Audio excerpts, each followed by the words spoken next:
Hello students, class 11th day 12th video 12th आपकी unit dimension and measurement के आज हम करेंगे न्यूमेरिकल्स किसके? प्रोपिगेशन ऑफ एरर के। ठीक है, प्रोपिगेशन ऑफ एरर में हमने प्रीवियस वीडियो में पूरा इसका एडिशन, सब्ट्रैक्शन, डिवीज़न, मल्टीप्लिकेशन सब के बारे में पढ़ा था। क्वेश्चन है, to study the flow of a liquid through a narrow tube the following formula is used. Formula है नीटा पाई पी आर की power 4 upon 8 V L, where the letters have their usual meaning. और letters के अपने खुद का मतलब है। पी का मतलब यहाँ प्रेशर है, आर का मतलब रेडियस है, वी का मतलब वॉल्यूम, एल का मतलब लेंथ है और नीटा मतलब कोफिशिएंट ऑफ विस्कोसिटी है। क्या कह रहा है? The value of P to be 76 centimetre of H G, यानी कि आपका प्रेशर दे रखा है 76 centimetre, radius 0.28 centimetre, volume 1.2 centimetre cube volume per second है, यानी कि ग्रेडियंट है। ठीक है, L 18.2 centimetre respectively.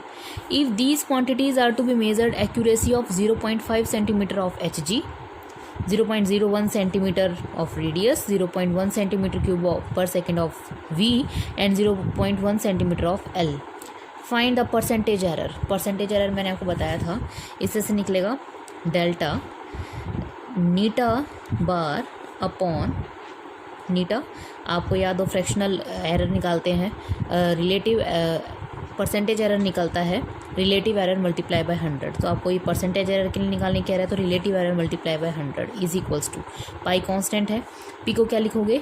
Delta P bar upon P into 100 plus R की पावर 4 है, तो जो भी पावर होती है वो आगे आ जाती है 4 delta R upon R into 100 plus 8 constant है, इसको एज इट इज़।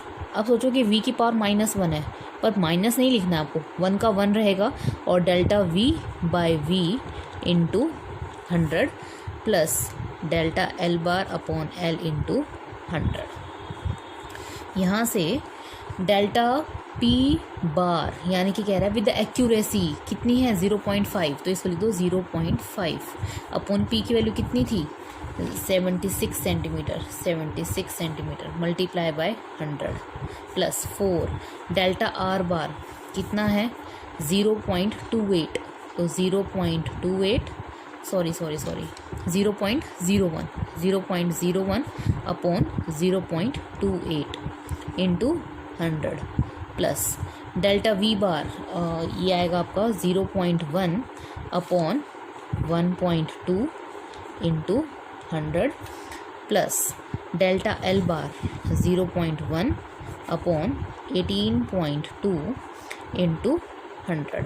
अब क्या करना है आपको? इसको सॉल्व करना है। सॉल्व करिए। 0.5 अपॉन 76, वीडियो को पॉज कीजिए और खुद अपने आप इस आंसर को सॉल्व करने की कोशिश कीजिए। स्टूडेंट्स, जब आप इसे सॉल्व करेंगे तो आएगा 0.66 मल्टीप्लाई बाय 100 किया तो इसे हम सीधा लगा सकते हैं परसेंट, प्लस इसे करोगे तो आएगा 14.29%, आगे सॉल्व करोगे तो 8.33% प्लस 0.55%। सबको कर दो सॉल्व तो आ जाएगा 23.83%।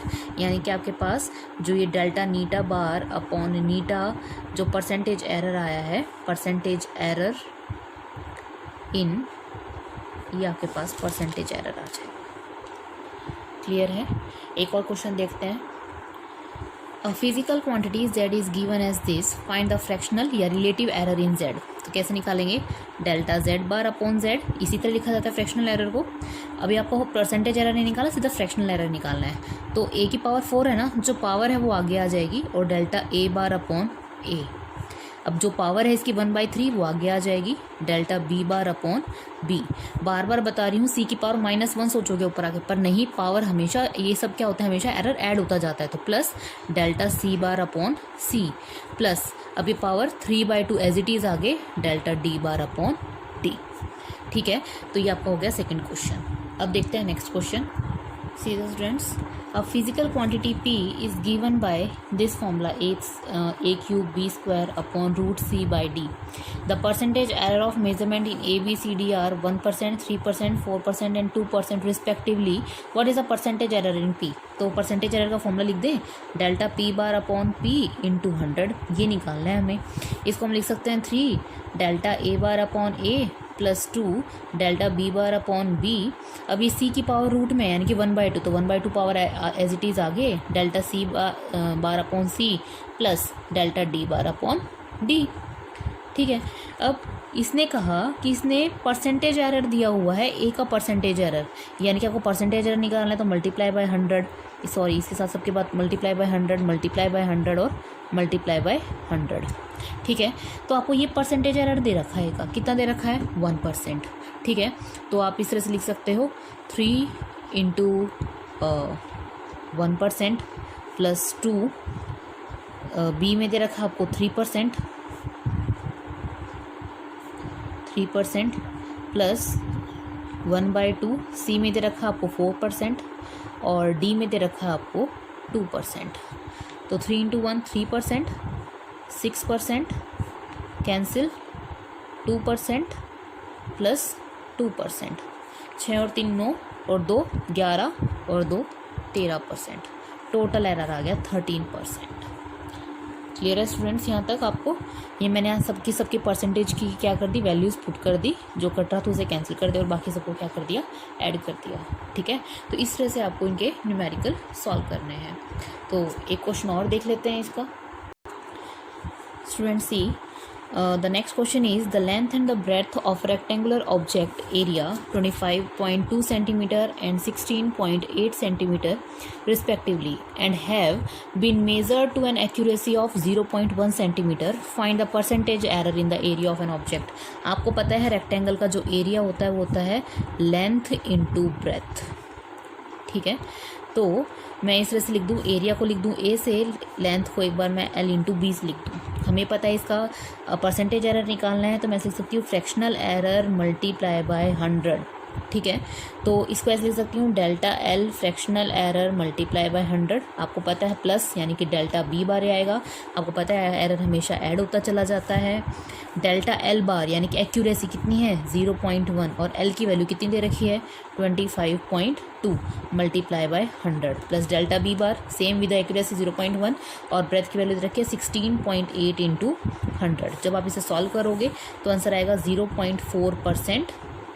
इसको हम परसेंट लिख दें प्लस 0.6%, तो आपके पास आ गया 1.0%. यानी कि इतना परसेंटेज एरर होगा आपका एरिया के अंदर. समझ आ रहा है?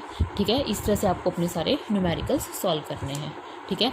इसके लिए आपको प्रीवियस वीडियो आपको अच्छे से देखना होगा जब हमने प्रोपेगेशन ऑफ एरर किया था, डिवीज़न मल्टीप्लिकेशन के हमने क्वेश्चन किए थे. यहाँ पे हमने देखो ये याद रखना, जो भी पावर होती है वो एज इट इज़ आगे आ जाती है और फिर उसके बाद उसका फ्रैक्शनल एरर मल्टीप्लाई बाय 100 करोगे तो आपके पास परसेंटेज एरर आ जाएगा. ठीक है.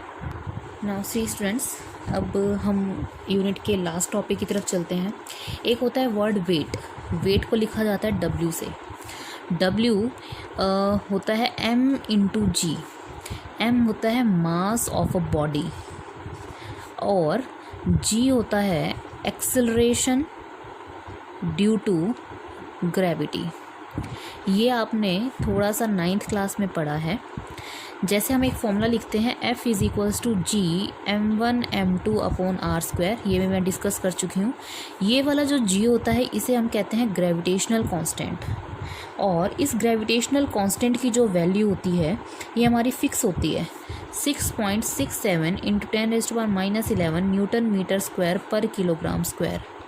ये प्लेस टू प्लेस वेरी नहीं करती, ये बिल्कुल एक जैसी रहती है. जबकि ये जो जी होता है एक्सेलरेशन ड्यू टू ग्रेविटी, ये वेरी करता है, चेंज होता है. जी अर्थ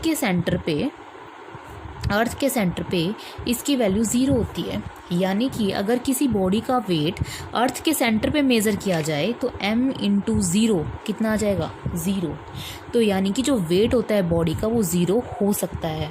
अब जैसे अर्थ की सरफेस से ऊपर की तरफ जाएं मतलब हाइट पे जाएं, या अर्थ की सरफेस से हम अंदर की तरफ आएँ मतलब जैसे ये अर्थ है, अर्थ से हम यहाँ से चल के हम अर्थ के कुछ हाइट पे जाएं या अर्थ से चल के अर्थ के सेंटर की तरफ आएँ तो भी ग्रेविटी पे प्रभाव पड़ता है। इस जो एक्सेलरेशन ड्यू टू ग्रेविटी है ये आपकी हमेशा डिक्रीज़ होती है।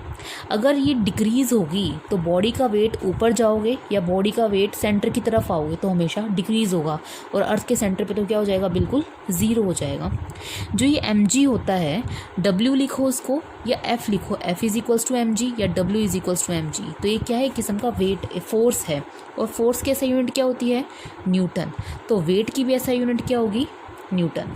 फोर्स कैसी क्वांटिटी है, वेक्टर क्वांटिटी, तो वेट भी कैसी क्वांटिटी होगी, वेक्टर क्वांटिटी होगी, है ना। ये क्या है, m is the mass of a body. क्या कभी किसी बॉडी का मास ज़ीरो हो सकता है, सोच के बताओ, नहीं हो सकता ना। बट वेट बॉडी का क्या हो सकता है, ज़ीरो हो सकता है। इसका मतलब, और मास कैसी क्वांटिटी होती है, स्केलर क्वांटिटी। एक बार इसका डिफरेंस देख लेते हैं, difference between mass and weight. देखिए, मास कैसी क्वांटिटी है, स्केलर, बताया ना आपको। वेट कैसी है, वेक्टर। मास कैसा रहता है, कांस्टेंट। कंजर्वेशन ऑफ मास में पढ़ाया था, mass can neither be created nor be destroyed. But weight आपका जगह से जगह, मतलब प्लेस टू प्लेस वेरी करता है। अर्थ की सरफेस से ऊपर जाओ या अर्थ की सरफेस से नीचे की तरफ है, अर्थ के सेंटर पे चले जाओ तो वेट चेंज होता है। मास कभी भी किसी बॉडी का ज़ीरो नहीं हो सकता, पर वेट कभी भी किसी बॉडी का ज़ीरो हो सकता है। अभी तो बताया कि अर्थ के सेंटर पे उसका वेट क्या होता है, आपका ज़ीरो होता है ना। इसकी मास की जो एसआई यूनिट होती है, आपने अभी पढ़ाया था जब आपको एसआई यूनिट, मास की यूनिट क्या होती है, किलोग्राम, और सीजीएस यूनिट में मेजर करोगे तो क्या आएगी, ग्राम। एसआई यूनिट में वेट को क्या कहते हैं, न्यूटन, और न्यूटन की सीजीएस यूनिट क्या होती है, डाइन। क्लियर है। नेक्स्ट पॉइंट देखिए, जो मास होता है वो क्या होता है, it is a measure of inertial और ग्रेविटेशनल, इनर्शियल मास और ग्रेविटेशनल मास। आप लोगों ने पढ़ा होगा F is equals to ma, है ना। इनर्शिया सेकेंड, आपका न्यूटन सेकेंड लॉ, यहाँ से जो ये वाला मास होता है इसे हम क्या कहते हैं, इनर्शियल मास, ठीक है। और इनर्शियल मास जो होता है वो किसी भी बॉडी का आपको ये बताता है, पहली बात तो इसको जो मेज़र किया जाता है वो इनर्शियल बैलेंस से मेज़र किया जाता है, ठीक है। इसको इनर्शियल बैलेंस से मेज़र किया जाता है। तो कोई पूछे इनर्शियल मास होता क्या है, अगर कोई बॉडी ट्रांसलेशन मोशन कर रही है, ठीक है, कैसा मोशन कर रही है, ट्रांसलेशन मोशन होता है मतलब लीनियर मोशन, सीधा चल रही है, under the effect of external force लग रहा है उसके ऊपर, बट उसके ऊपर ग्रेविटी का कोई भी प्रभाव नहीं है other than the force of gravity. तो जो वो मास होता है उस मास को क्या कहते हैं, इनर्शियल मास कहा जाता है, ठीक है। और उस मास को मेज़र करने के लिए क्या यूज़ करोगे, आपका इनर्शियल बैलेंस, ठीक है। एक होता है आपका ग्रेविटेशनल मास क्या होता है, अब वो देखते हैं। अब देखो, जब बॉडी सिर्फ और सिर्फ उस बॉडी के अंदर एब्सेंस ऑफ मोशन हो, मतलब उसमें कोई भी मोशन ना हो, बट वो अंडर द किसके इफेक्ट हो, under the effect of gravity के इफेक्ट पे हो, तो जो वो बॉडी मास पोजेस करती है, जो उस बॉडी का मास होगा, ठीक है, वो बॉडी का मास आपका क्या कहलाएगा, ग्रेविटेशनल मास कहलाएगा। फिर से सुनो, ग्रेविटेशनल मास क्या होता है, ग्रेविटेशनल मास वो होता है when a body is only under the effect of gravity in the absence of motion, then the mass is called gravitational mass, ठीक है। और इसको मेज़र किसकी सहायता से किया जाता है, फिजिकल बैलेंस की सहायता से इसको मेज़र किया जाता है। जबकि इनर्शियल मास को किससे मेज़र किया जाता है, इनर्शियल बैलेंस से किया जाता है। इनर्शियल मास क्या होता है, जब भी कोई बॉडी ट्रांसलेशन मोशन करे, एक्सटर्नल फोर्स तो उस पर लगे but other than the force of gravity, तो वो मास क्या कहलाता है, इनर्शियल मास कहलाता है, ठीक है। तो mass can be measured as it is a measure of inertial और ग्रेविटेशनल, और weight is a measure of gravity. अभी तो बताया आपको, W is equals to mg, g के एक्सेलरेशन ड्यू टू ग्रेविटी। तो मास एक स्केलर क्वांटिटी है, ये आपकी वेक्टर, ये कांस्टेंट है, ये चेंज हो सकती है, ये कभी भी ज़ीरो नहीं होगी, ये ज़ीरो भी हो सकती है। इसकी एसआई यूनिट किलोग्राम, सीजीएस ग्राम, डाइन, न्यूटन, ठीक है। इनर्शियल और ग्रेविटेशनल, और it is a measure of gravity. Clear students, यहाँ पर आपकी फर्स्ट यूनिट कंप्लीट होती है। अब हम आएंगे आपकी नेक्स्ट यूनिट के साथ। तब तक students, stay home, stay safe.